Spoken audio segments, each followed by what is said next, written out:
Hello, welcome to the show. This is the Black Ponder. I'm Neil Trotter, and today we're going to be talking about, actually I printed it out because it's so old that you can just print it out without worrying about copyright. It's Hegel's Lectures on the History of Philosophy. And you can check out, let's see if you can see this here, the information about the publication. There you go. In the past, I did a video about Hegel's philosophy of history. Now we're talking about his history of philosophy. It's a little tricky there, but different topics, but also talking about similar subjects. I said it before in my last Hegel video, and I'll say it again. If you want to study philosophy seriously, you need to study some Hegel. And his lectures on the philosophy, on the history of philosophy, as well as his texts on philosophy of history, are great starting points in Hegel. Now, it is a lot of text, right? These are massive volumes. The history of philosophy, I believe, is 3 volumes, and this one is volume 1 is dang near 500 pages. But it's still a good place to start. And if you want to start trying to get into his phenomenology of spirit, and you might read that and you don't know what the hell he's talking about. This is a great primer or buffer where you can kind of get to understand his thought process, or how he presents arguments or where he's coming from. So when you read his more complex texts like Science of Logic or Phenomenology of Spirit, you'll be like, well, at least I know where he's coming from. So they're great places to start when studying Hegel. So what is Hegel talking about here in his text? Well, what is his text? Hegel was a professor in the university, and one of his subjects that he taught was history of philosophy. And these are his lecture notes that he would use to give lectures. So that's what this text is. Well, what is it about? Well, we're going to dive deep into what it's about. And one of the major themes of this class, let's say this history of philosophy class that Hegel is teaching, one of the major themes is that history is subjective. It's not objective. It's more than just a chronological record or account.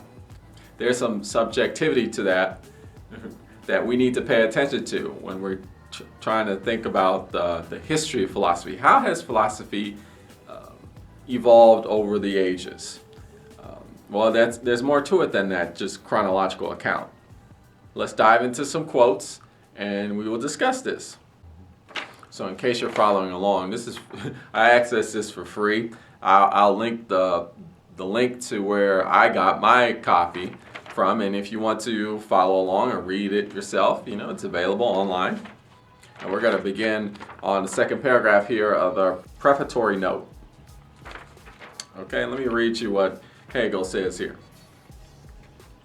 The demand that a history, whatever the subject may be, should state the facts without prejudice and without any particular object or end to be gained by its means must be regarded as a fair one.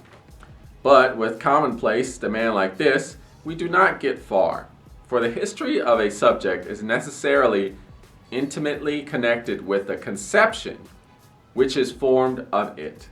In accordance with this, what is important in it is determined, and the relation of the events to the end regulates the selection of facts to be recorded, the mode of comprehending them, and the point of view under which they are regarded.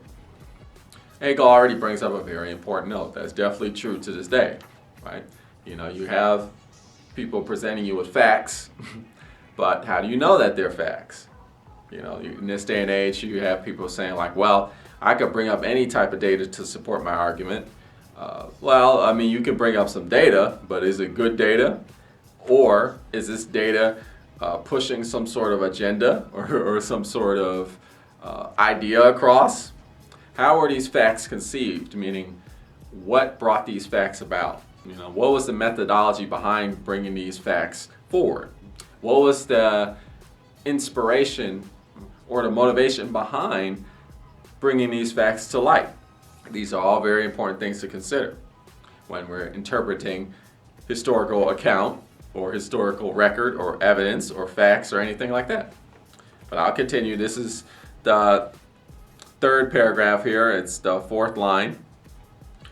The science of philosophy has, however, this distinguishing feature, and if you will, this disadvantage as compared with other sciences, that we find the most varied points of view as regards its notion, and regarding that which it ought to and can accomplish.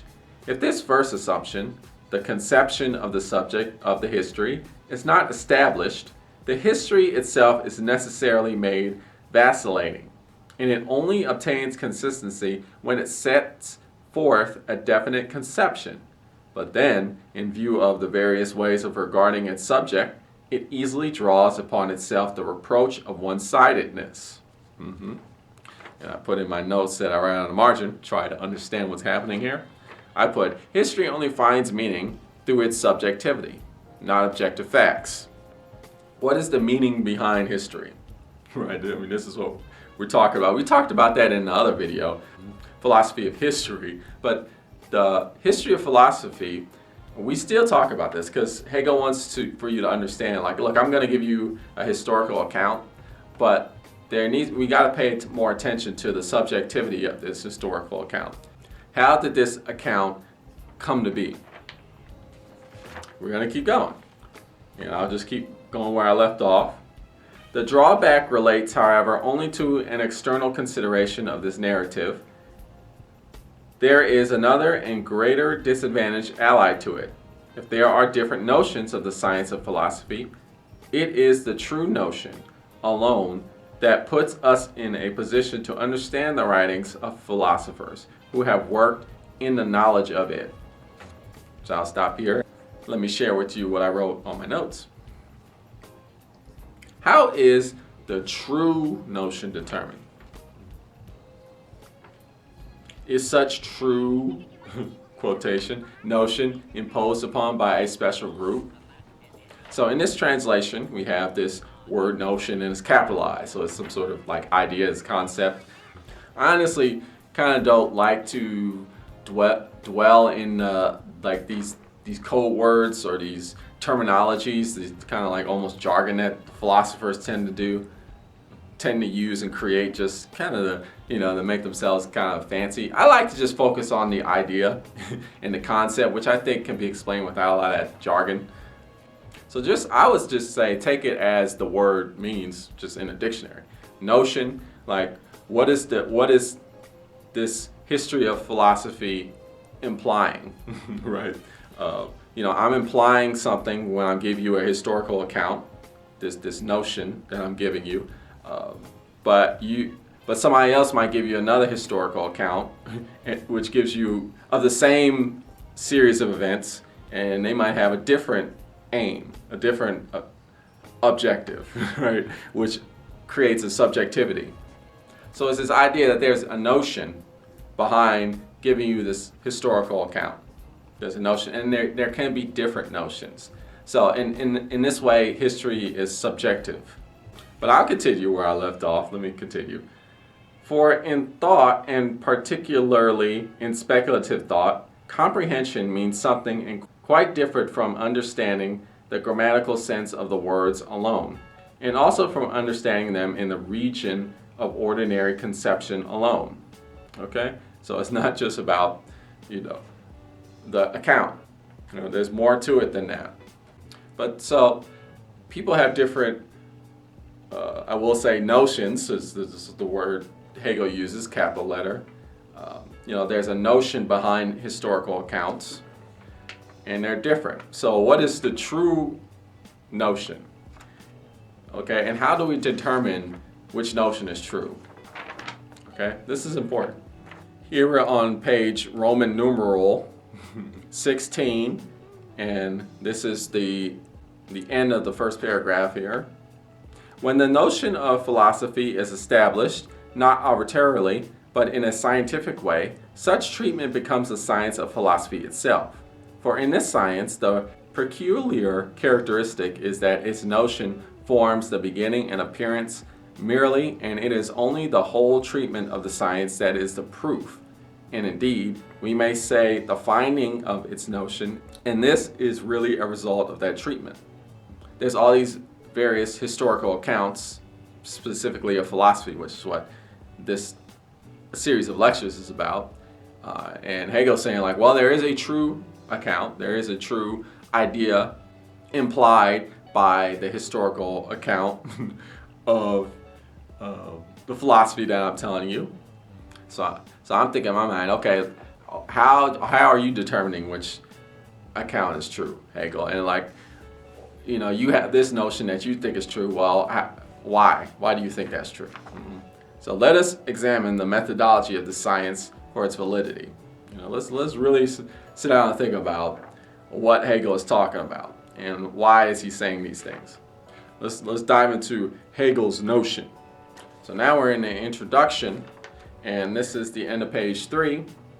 On the presupposition of an already existing intellectual world, which is transformed in our appropriation of it, depends the fact that philosophy can only arise in connection with previous philosophy, from which of necessity it has arisen. The course of history does not show us the becoming of things foreign to us, but the becoming of ourselves and of our own knowledge. Okay, let me skip one sentence. In this lies the explanation of the fact that the study of the history of philosophy is an introduction to philosophy itself. Okay. Hegel's saying that the history of philosophy is an intro to philosophy. So you're studying philosophy by studying its history. Interesting. And I put in my notes, appropriation of ideas creates philosophy. But particularly today, you hear the word cultural appropriation. So you get there's good ways to appropriate and there's bad ways to appropriate. So we got to be careful so we don't get the untrue notion. Let's keep that in mind. And okay, now we're on page 6, and we're at the end of this paragraph, this first paragraph. We see, or at least divine in it, that essential connection in which the individual events have their place in relation to an end or aim, and in this way obtain significance. For the significant in history is such only through its relation to the connection with the universal. To perceive this universal is thus to apprehend the significance. Okay, so Hegel's introducing the idea of this universal. You know, what is this universal? Capital letters. And he's saying like, okay, if you're bringing about this account of this historical account, and we gotta look at its connection with universality. Mm-hmm. How does it relate to what's going on overall? And in that way we can start to see like, okay, is this really truthful? Because if it's not relating to the universal, like the overall matters of what's happening in the world, then, you know, some truth is being hid from us. Okay, and now we're at the end of page 6. This is the last paragraph. The notion of philosophy must be more adequately determined, and from it must be deduced what should be excluded from the history of philosophy out of the infinite material and the manifold aspects of the intellectual culture of the nations. Mm-hmm. So he's saying, okay, we got a lot of history, a lot of historical accounts, and some of them just aren't helpful. So we need to exclude them and keep the ones that are good. Well, how do you know which ones to exclude and which ones are not to exclude? This is important because you don't want some erasure going on that nullifies truth or hides truth. That's bad. But this is what Hegel has to say. We are at the end of page 12. This is the last paragraph of page 12. An opinion is a subjective conception, an uncontrolled thought, an idea which may occur to me in one direction or in another. An opinion is mine.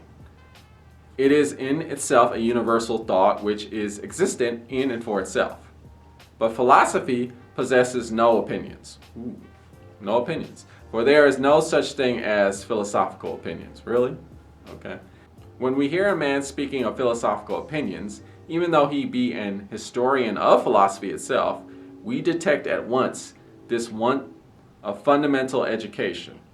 Philosophy is the objective science of truth. It is the science of necessity, conceiving knowledge in neither opinion nor the spinning out of opinions. So that's a strong statement.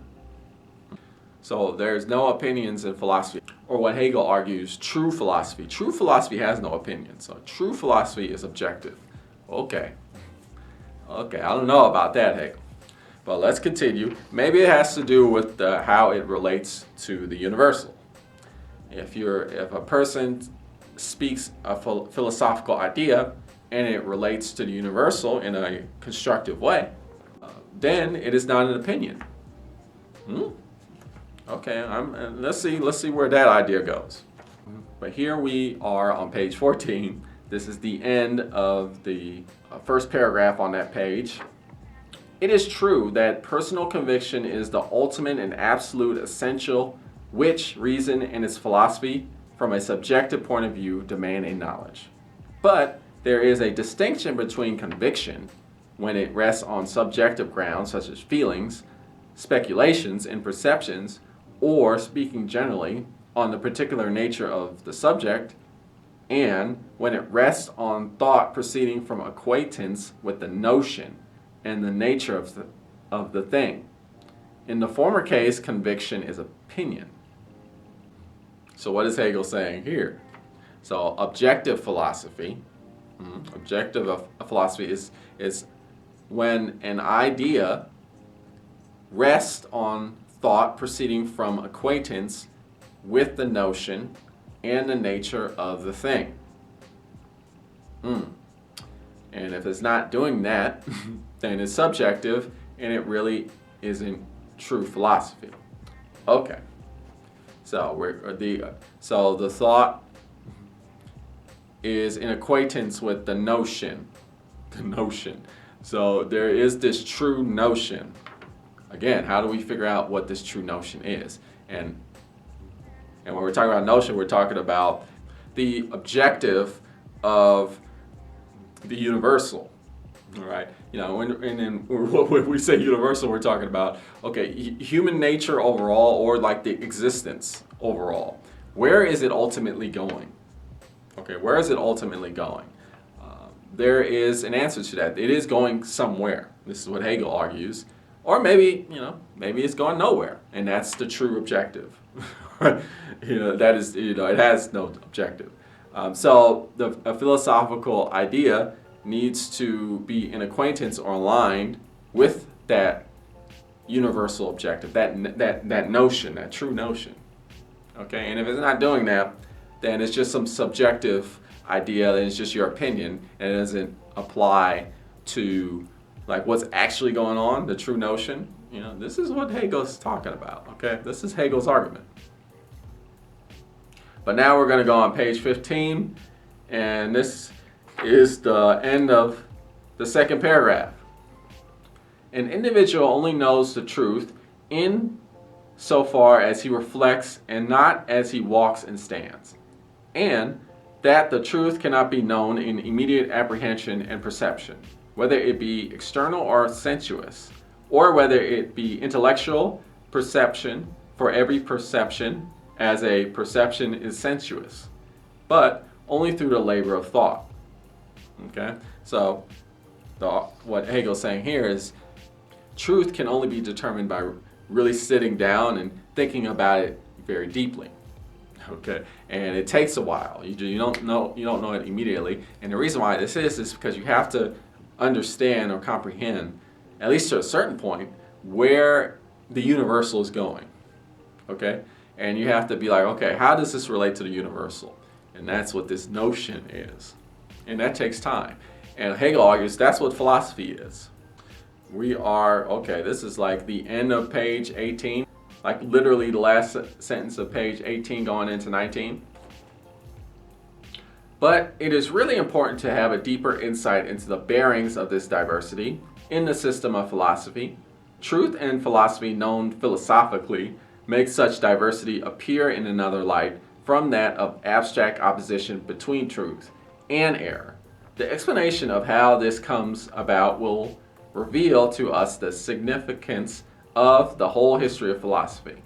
We must make the fact conceivable that the diversity and number of philosophies not only does not prejudice philosophy itself, that is to say, the possibility of a philosophy, but that such diversity is and has been absolutely necessary to the existence of a science of philosophy, and that it is essential to it. Ooh, what's being said here? This is a very important paragraph, because what he's saying is, look at the diverse array of philosophies out there. That he's not saying that all these diverse array of philosophies are wrong and there's only one that's right. He's saying that all of these different types of philosophies are different aspects of this universal whole, this notion, where existence is ultimately going. So the universality of existence, it's complex, and it needs an array of different ideas and philosophies and concepts to explain it. So the diversity of philosophy is essential when we're talking about the history of philosophy, and like when we talk about what is true philosophy. True philosophy is diverse. But I'll continue where I left off here. This makes it easy to us to comprehend the aim of philosophy, which is in thought and in conception to grasp the truth, and not merely to discover that nothing can be known, or that at least temporal, finite truth, which also is an untruth, can alone be known and not the truth indeed. Further, we find that in the history of philosophy, we have to deal with philosophy itself. Yeah, so right here Hegel is saying, look, don't be discouraged by all these different philosophies that human beings over the ages have created. And the diversity of all these philosophies doesn't mean that, okay, philosophy I guess doesn't exist because nobody can agree on anything. What Hegel is saying is no, all of these different ideas and concepts make up this grand universal that is the true nature of reality. And we're all trying to figure it out, and we're understanding its diversity. Different groups of people are understanding different aspects of that universality. I put in my notes, truth is complex, so to reveal itself, it must manifest through diversity of ideas. Okay, now we're going to get started. This is the section 2 of this introduction, and I'm going to begin with the first paragraph of this section. The above statement that the truth is only one is still abstract and formal. In a deeper sense, it is our starting point. But the aim of philosophy is to know this one truth as the immediate source from which all else proceeds, both all the laws of nature and all the manifestations of life and consciousness, of which they are mere reflections, or to lead these laws and manifestations in ways apparently contrary back to that single source, and from that source to comprehend them, which is to understand their derivation. Thus, what is most essential is to know that the single truth is not merely a solitary, empty thought, but one determined within itself. And to obtain this knowledge, we must enter into some abstract notions. So again, philosophy is a series of ideas that are being discovered. A lot of them are different, a lot of them opposing each other, but many of them contributing toward this realization of this universal notion, which is the true notion. And not only a realization of that universal, but the carrying out or the actuality, the manifestation of the universal itself. Or in other words, the manifestation of existence of not only just human beings, human beings, where are we going ultimately, but just everything, all existence. I skipped down 7 lines here. The nature of the idea to develop, and only through development to arrive at comprehension of itself or to become what it is. That the idea should have to make itself what it is. So as all these ideas manifesting themselves into part of this universal. Again, this is what Hegel calls the true notion. So let's discuss more this idea that history is an ecology of ideas. Okay, history is an ecology of ideas. That's what history is. So when we talk about the history of philosophy, we're talking about that ecology. So here we are at the end of page 24. It is the business of philosophy, as opposed to understanding, to show that the truth or the idea does not consist in empty generalities, but in a universal, and that is within itself the particular and the determined. If the truth is abstract, it must be untrue. Healthy human reason goes out towards what is concrete. The reflection of the understanding comes first as abstract and untrue, correct in theory only, and amongst other things unpractical. Philosophy is what is most antagonistic to abstraction, and it leads back to the concrete. So, what Hegel is saying here is philosophy isn't abstract. So it isn't theoretical only, right?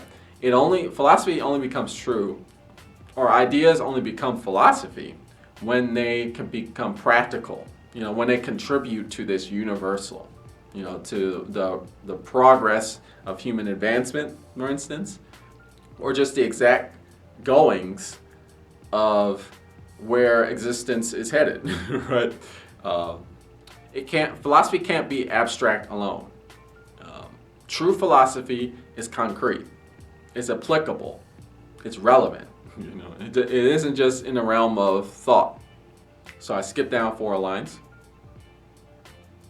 The concrete must become for itself or explicit, as implicit or potential.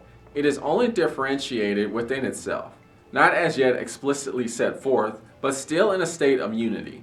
The concrete is thus simple, and yet at the same time differentiated. This, its inward contradiction, which is indeed the impelling force in development, brings distinction into being. But thus, too, it is right to be taken back and reinstated, extends beyond the difference. For its truth is only to be found in unity. Life, both that which is in nature and that which is of the idea of mind within itself, is thus manifested. So I put in my notes here. Through diversity of ideas, the true nature that reality is ecology is revealed. Okay, that's how we know reality is ecology, or is interdependence. It's like everything is interdependent upon everything else. It's because we see this in ideas even. We observe this even in human thought. But I'll continue with the text. We skip 2 lines. What is true is rather found in motion, in a process, however, in which there is rest. Difference, while it lasts, is but a temporary condition, through which comes unity, full and concrete. But we're not finished yet. Okay, we're gonna go to this subsection C. It's on page 27. It is titled Philosophy as the Apprehension of the Development of the Concrete. So again, a lot of people think philosophy is all about abstract ideas that don't apply to anything in reality. But real philosophy, true philosophy, what Hegel is talking about, is very concrete. It's applicable to practical reality. And if it's abstract, if it's only in the realm of thought and you can't apply it to real life, then it really isn't true philosophy. It's something else. I'm going to begin on the second line of that subsection. Truth, thus determined within itself, is impelled towards development. It is only the living and spiritual which internally bestirs and develops itself. Thus, the idea as concrete in itself and self-developing is an organic system and a totality which contains a multitude of stages and of moments in development. Philosophy has now become for itself the apprehension of this development. And as conceiving thought, it is itself this development in thought. The more progress made in this development, the more perfect it is the philosophy. So I put in my notes, the diversification of the truth is its manifestation. Okay, we're still talking about diversity of ideas, and this is how these ideas become concrete. Okay, let me continue. All right, we're on page 28. This is the fourth line.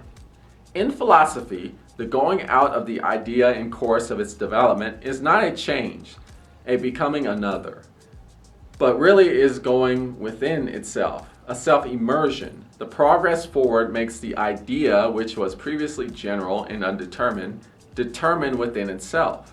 Further development of the idea or its further development is the same thing exactly.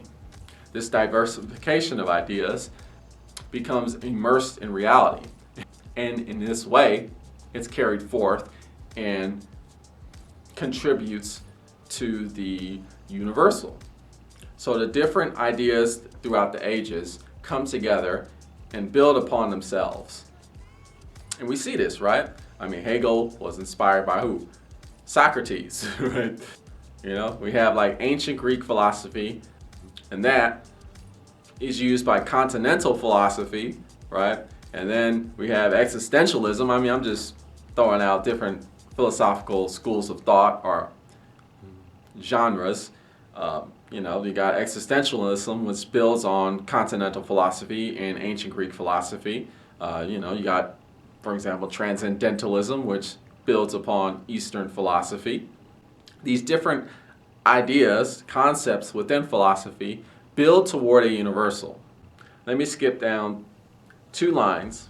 Extension as development is not dispersion or falling asunder, but a uniting bond which is the more powerful and intense as the expanse of that embraced is greater in extent and richer. So once you build upon these ideas, they become richer. And it's not just the idea, it's the actuality that these ideas bring forth. It is their contribution to the universal. I skipped down 3 lines. It is one idea in its totality and in all its individual parts, like one life in a living being, one pulse throbs throughout all its members. So we're talking about like, you know, all these diverse ideas are basically just one universal idea, right? Kind of like a human has a heart, has lungs, has a kidney, has all these different body parts, you know, just as this, whatever this universal is wherever humanity, existence is ultimately going, has these different ideologies that all come together to create this universal going toward. So now we're on page 30. This is the last paragraph.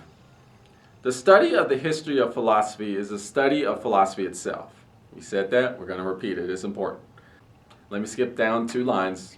In order to obtain a knowledge of its progress as the development of the idea in the empirical, external form in which philosophy appears in history, a corresponding knowledge of the idea is absolutely essential.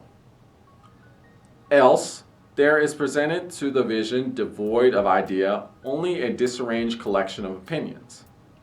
So we have to understand how these ideas build upon themselves, basically, and what contribution do they have to society overall.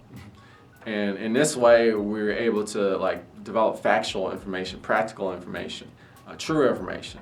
If we're just saying our opinions and we're not considering how they relate to society or like the universal reality of things, then they just exist as opinions, which are not necessarily useful. So let's talk more about how a philosophy is actually distinguished. Okay, let's talk more about that. Here we're on page 31, and this is the last paragraph. I'm going to start on the 2nd line. A history of philosophy, thus regarded as a system of development in idea, is entitled The Name of Science. A collection of facts constitutes no science. So there's got to be some relation to the universal. If there's no relation, then it's not really a science, even if it's just fact-based. Okay, if you're just giving me some numbers, right, but they don't relate to like, okay, how does this relate to what we're actually discussing or what we're talking about, or like the objective, the universal, then it's not really a science. You're just giving me numbers, you're just giving me facts. Hegel is pressing, we always got to think about how the information that we receive relates to our universal experience. Only thus, as a succession of phenomena established through reason and having as content just what is reason and revealing it, does this history show that it is rational. It shows that the events recorded are in reason. This is how you can progress logically and reasonably, by understanding their place within the universal. If they had no place, if you're just giving me some facts and figures and you're not, or accounts, and I can't see how they fit into the universal, then they're not true, really. They're untruth. We're going here on page 34. This is the 7th line at the end. Those who believe the principle of diversity to be one absolutely fixed do not know its nature or its dialectic. The manifold or diverse is in a state of flux. It must really be conceived of as in the process of development and as but a passing moment. Philosophy in its concrete idea is the activity of development in revealing the differences which it contains within itself. These differences are thoughts, for we are now speaking of development in thought. Okay? And I put in my notes, diversity must manifest for humanity to actualize. Okay, so we need diversity for the universal to manifest itself. Let me continue with the text. These distinctions must come into existence, one here and the other there. And in order that they may do this, they must be complete, that is, they must contain within themselves the idea in its totality. The concrete alone is including and supporting the distinctions, is the actual. It is thus, and thus alone, that the differences are in their form entire. So the distinctions between existence have to contribute to this universal. And this is how we uncover the truth of an idea. Or Hegel goes further and say that's what an idea is. Idea with a capital I is what he's saying. It is thoughts that have some sort of relationship with the universal. And a relationship with the universal is not abstract. It has to be concrete. It has to be practical. So here we are on page 37. This is the beginning of the second paragraph. What follows, secondly, from what we have said is that every philosophy has been and still is necessary. Thus, none have passed away, but all are affirmatively contained as elements in a whole. But we must distinguish between the particular principle of these philosophies as particular, and the realization of this principle throughout the whole compass of the world. What has been refuted is not the principle of this philosophy, but merely the fact that this principle should be considered final and absolute in character. So what Hegel is saying, we gotta acknowledge all philosophies. We're not saying any of them are necessary. Nay. What Hegel is saying that all of these philosophies are necessary. Now, some of them will be discounted eventually because they don't relate to the universal. They don't have a relationship and acquaintance with the universal, but they were still necessary to bring about other ideas which did contribute to the universal, that do have a relationship to the universal. Okay, we are on page 38, and this is the last two sentences of the first paragraph. Our attitude to a philosophy must thus contain an affirmative side and a negative. When we take both of these into consideration, we do justice to a philosophy for the first time. We get to know the affirmative side later on, both in life and in science. Thus, we find it easier to refute than to justify. So the affirmative side is its relation to the universal. Its negative side is the part that does not relate to the universal. Again, what is the universal? The universal is like where everything ultimately is going. Existence. Where are we as human beings going? What about our environment? Okay, what about like outer space? What eventually is, how will outer space eventually look in the end? But not just the end. How is it now, and what is it doing now that indicates how it's gonna be in the future?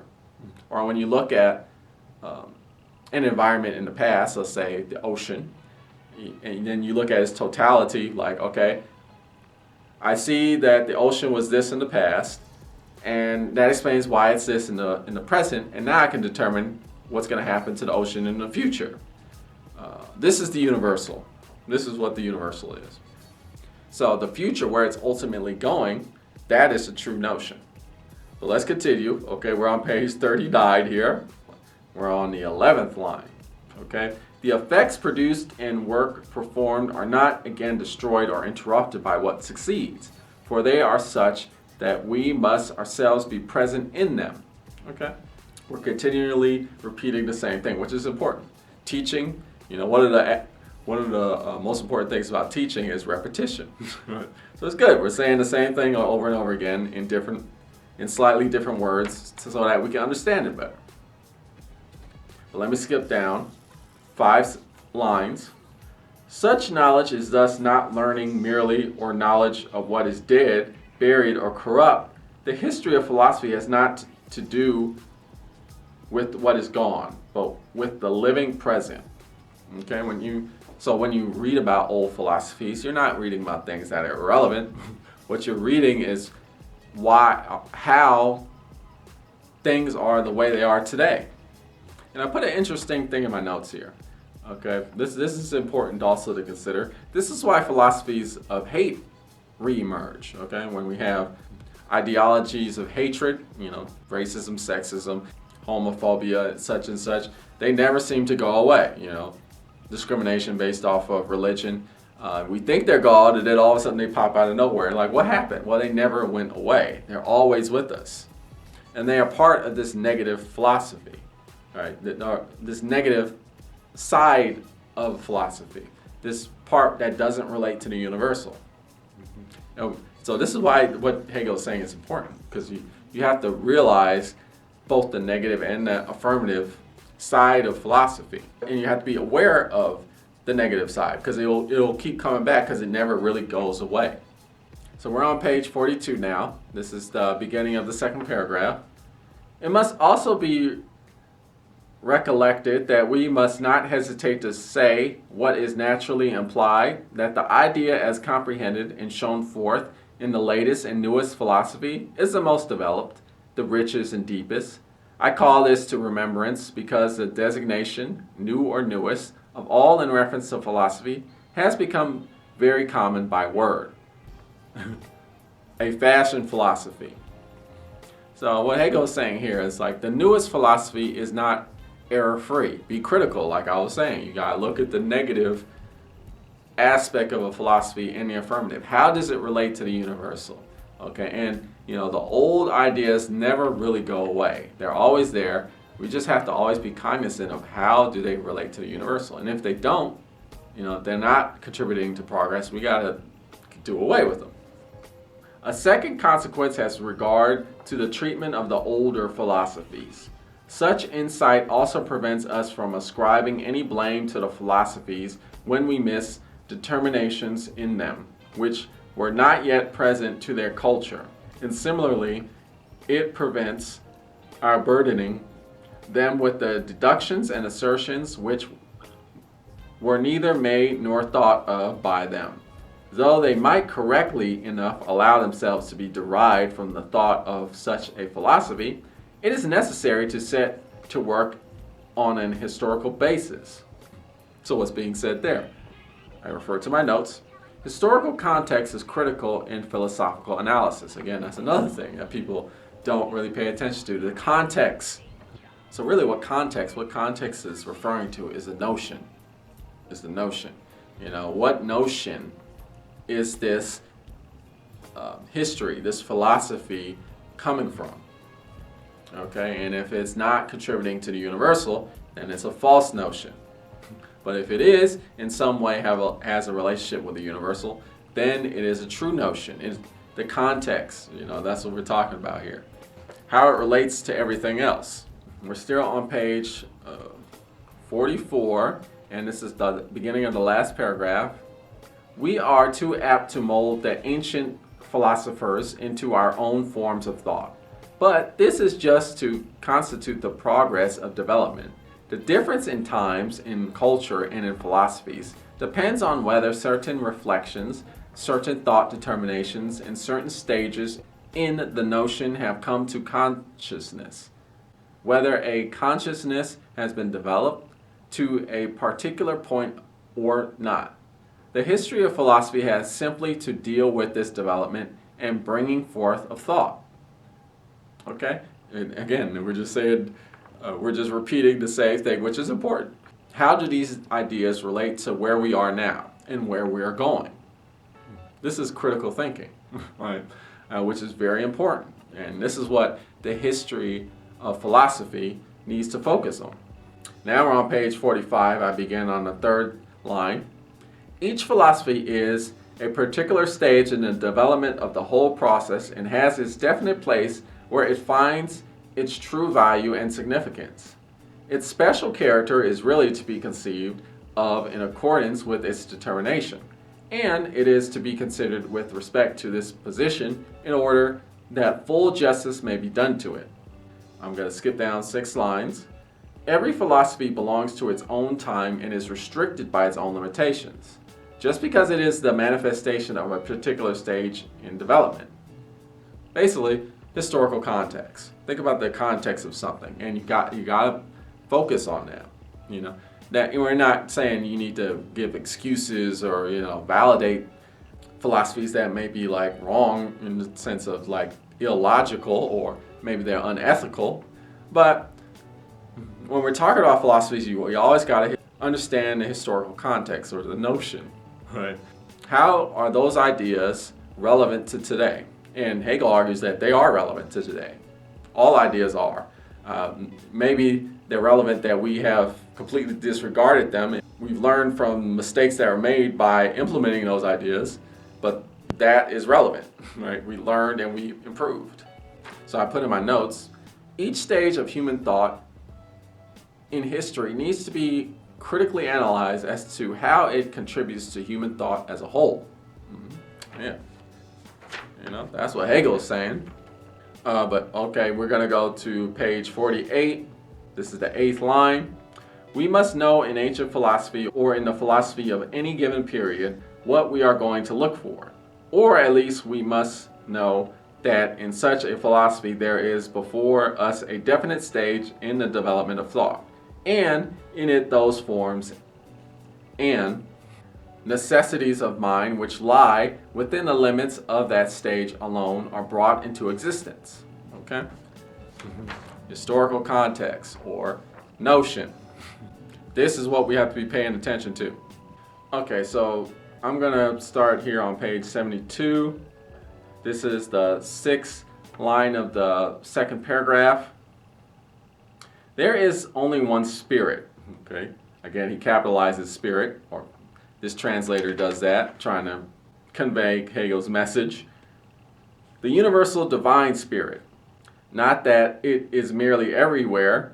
It is not to be comprehended as what is common to everything, as an external totality, to be found in many or in all individuals, which are essentially individuals, but it must be understood as that which permeates through everything as the unity of itself and of a semblance of its other, as of the subjective in particular. As universal, it is objective to itself, and thus determined as a particular, it is this individual. But as universal, it reaches over this, its other, so that its other and itself are comprised in one. Okay? What's being said here? He's getting spiritual right here. But he's basically, Hegel is talking about this ecology of truth, this diversity of truth. This is a universal that we all share. Not only do all humans share this, all living creatures and all inanimate objects share this universal truth, that we're all going to this common place, wherever existence has taken us as a whole. And this is a kind of spiritual truth.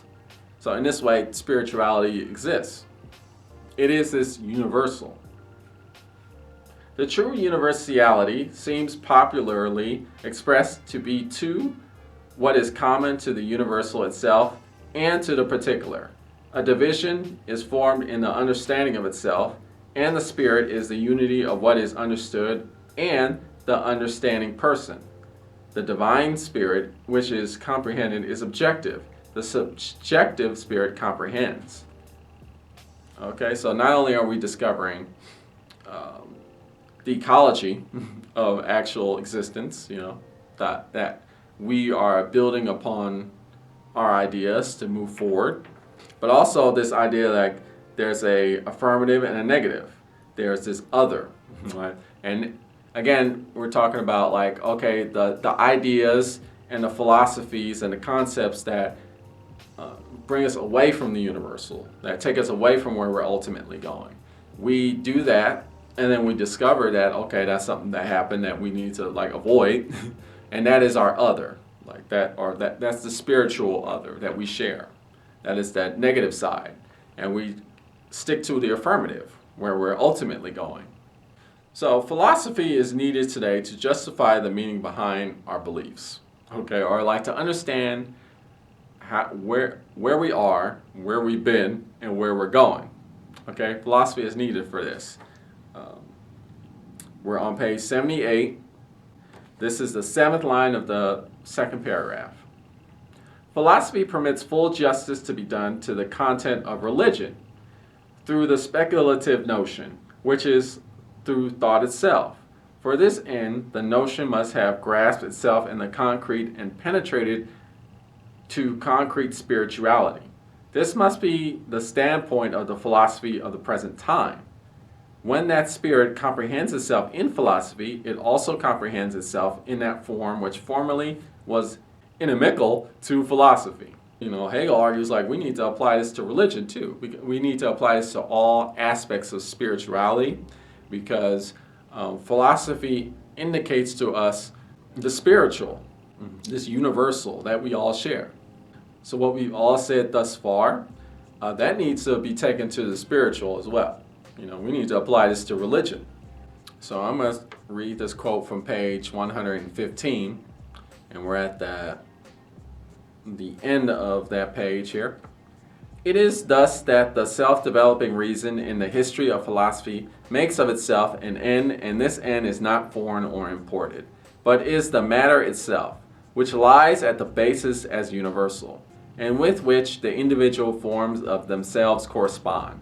Thus, when the history of philosophy has to tell of deeds in history, we first ask what a deed in philosophy is, and whether any particular thing is philosophical or not. In external history, everything is an action.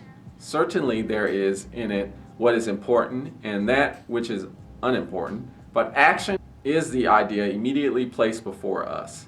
This is not the case in philosophy, and on this account, the history of philosophy cannot be treated without the introduction of the historian's views.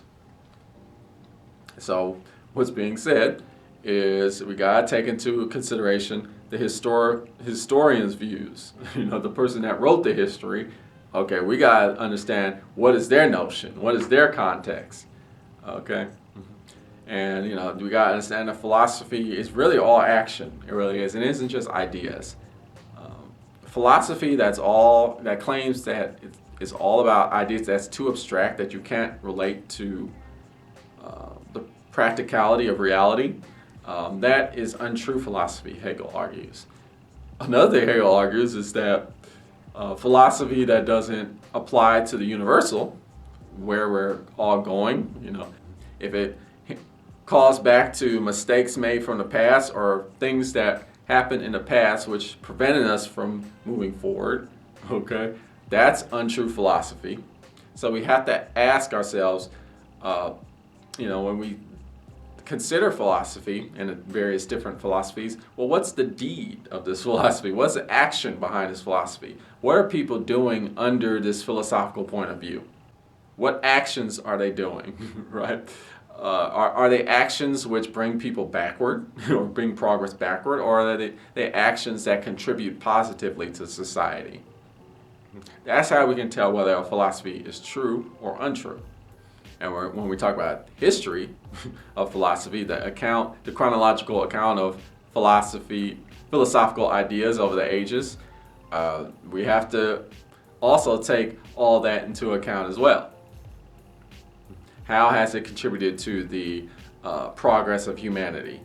What are the things that those philosophies have contributed to our lives today? What are the influences of those philosophies of the past? And are we still using those ideas to bring us forward today? Are we using them in practical means to help us be constructive and progress in a positive way? So I end with this quote right here. This is at the end of page 199. Hegel says, "Philosophy is thus not the love of wisdom, okay, as of something which one sets oneself to acquire.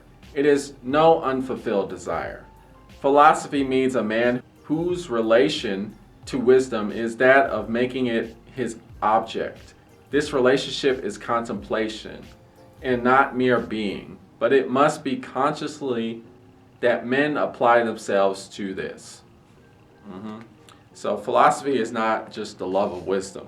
Okay, I love wisdom, therefore I'm philosophical. No, philosophy is using wisdom as an objective to obtain true subjectivity. Okay, we use wisdom to help us be subjective creatures, subjective beings in society. Okay, wisdom itself, contemplation in and of itself is not being, a theoretical abstract. No, the ideas that we discover within philosophy, they need to have a practical purpose to help us progress, become better, do more, increase the quality of life, help uncover truth, understand who we truly are, understand where we're ultimately going, this universal, this understanding where we're really going, understanding what this universal is. That is the true notion which Hegel is talking about. Well, that was just volume 1. And that was kind of the beginning of volume 1. There's a lot of pages where Hegel talks about the various philosophies, and he discounts several important philosophies because, he's a upper class white male, so he doesn't take into consideration Eastern philosophies as actually contributing to the good of society and things like that. So Hegel's philosophical account, I'm not sure if that's correct. I don't know if his notion of the chronology of philosophy is true, but his argument of what is history of philosophy, that's pretty cool. That's pretty strong, and I agree with that. It's pretty cool. So I encourage you, check out the introduction of the history of philosophy. You'll get a lot of what Hegel thinks. A lot of Hegel's thought process will be explained to you in that introduction. And, might as well just go and read the whole thing. I do it, even though a lot of it is a little off in terms of the actual history and how it relates to today, and what Hegel feels is important and what Hegel feels is not important. That might be incorrect, but I still read it because I still enjoy getting into the mind of the guy, and we'll continue making videos. Let's see what volume 2 and volume 3 has in store. I don't know, but I want to read them and check them out, and I hope you will join me in those videos as well, and others from other topics and philosophers and thinkers. You have been watching Black Ponder. Tune in next time for more philosophical thought.